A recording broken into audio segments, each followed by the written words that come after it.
Welcome back.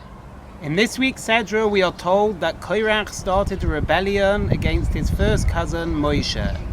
He accused Moshe of electing his brother Aaron to be the Kohen Gadol. Korach said, "This did not come from Hashem. This is what you decided to do.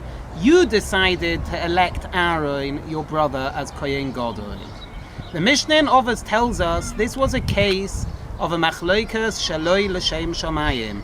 Korach did not have the right intentions. Korach wanted kovod. Korach wanted gaiva.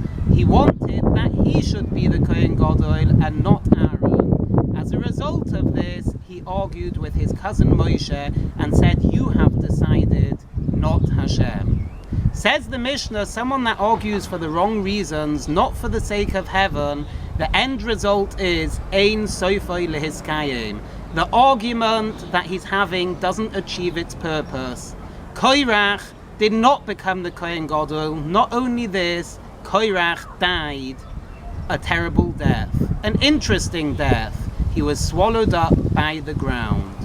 The question is, why, out of all ways of Korach dying, did it have to be done in this peculiar way of the ground opening its mouth and swallowing him and all his followers alive?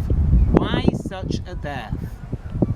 I was thinking maybe the explanation could be Korach should not have argued. Korach should have been silent.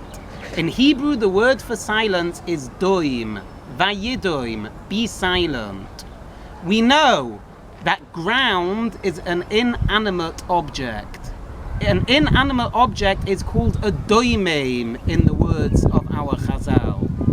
The ground was teaching Korach a lesson how Korach should have behaved.